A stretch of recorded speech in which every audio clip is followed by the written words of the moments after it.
Hai teman-teman, perkenalkan nama saya Cinelia. Saya mahasiswi jurusan S1 Farmasi dari Universitas Megareski Makassar. Saya akan membagikan video pembelajaran sejarah farmasi. Sebelum saya membagikan bagaimana sejarah farmasi itu, kalian harus mengetahui apa itu farmasi. Farmasi berasal dari bahasa Yunani, yaitu farmakon yang berarti obat atau racun. Sedangkan pengertian farmasi adalah suatu profesi di bidang kesehatan yang meliputi kegiatan-kegiatan di bidang penemuan, pengembangan, produksi, pengolahan, peracikan, informasi obat, dan distribusi obat. Sejarah pengobatan dimulai pada masa nomaden dengan cara mengusir roh jahat pada tubuh si sakit. Kemudian pada tahun 3000 sebelum Masehi, orang-orang Sumeria telah menggunakan tumbuh-tumbuhan sebagai obat.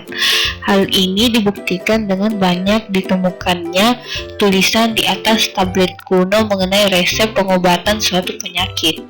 Kemudian di Cina, jejak pengobatan kuno ditemukan pada sebuah tulisan yang diperkirakan berasal dari masa kekuasaan Kaisar Sengmun pada tahun 2000 sebelum.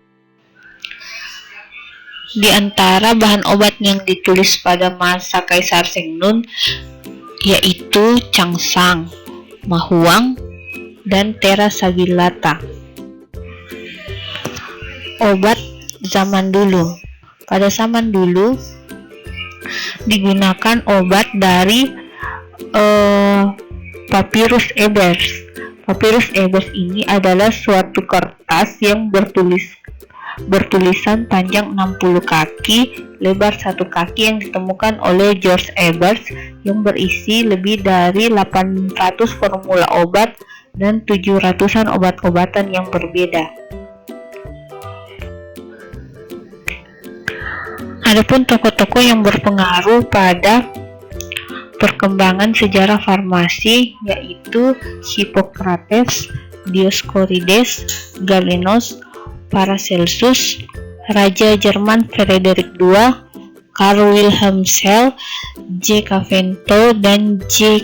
Pelletier, dan Pierre Robert.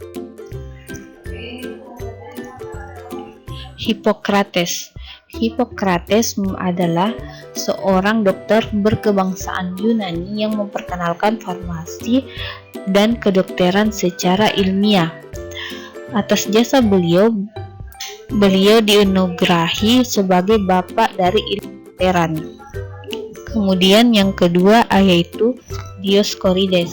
Dioscorides merupakan seorang dokter Yunani yang merupakan ahli botani, dan hasil karyanya yang terkenal yaitu De Materia Medica. Kemudian yang ketiga yaitu Galen. Galen adalah seorang dokter dan ahli farmasi Yunani yang memperoleh kewarganegaraan Romawi. Beliau mempelopori pembuatan obat-obat dari tumbuh-tumbuhan dengan cara melebur atau mencampur bahan-bahan tersebut, yang di dunia farmasi dikenal sebagai farmasi Galen. Kemudian yang ketiga yaitu Paracelsus. Paracelsus adalah seorang dokter dan ahli kimia dari Swiss. Beliau mempelopori dan mengenalkan profesi farmasi yang semula berdasar dari ilmu tumbuh-tumbuhan menjadi ilmu kimia.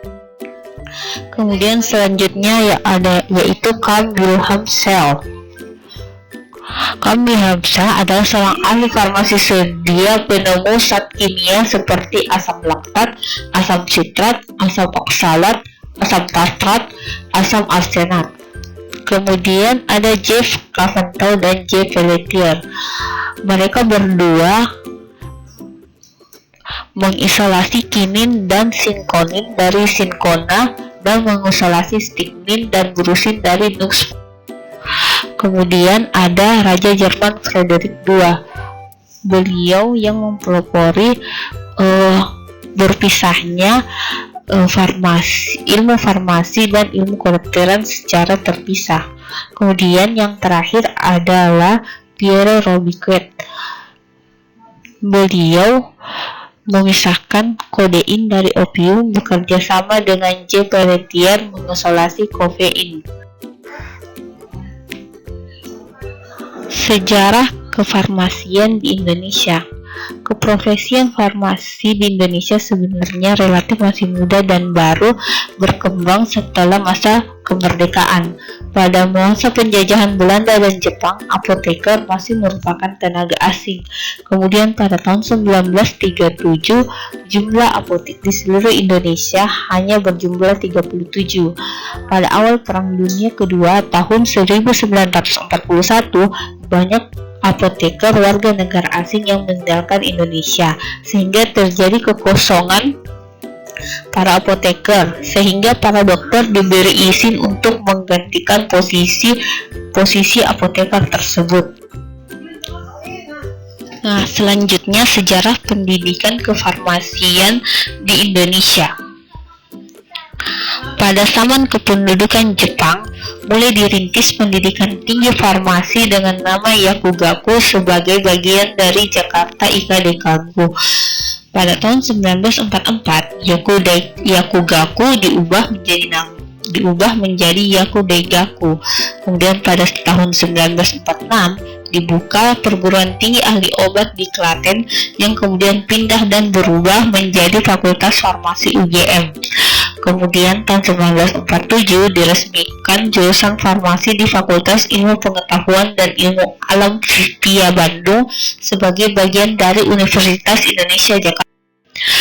Kemudian tahun 1959 berdiri jurusan farmasi ITB di Bandung. Tahun 1963 berdiri jurusan farmasi di Unhas Makassar, dan tahun 1986 berdiri Fakultas Farmasi Universitas Pancasila. Demikian video pembelajaran singkat mengenai sejarah farmasi di dunia dan sejarah farmasi di Indonesia. Semoga video ini bermanfaat. Terima kasih.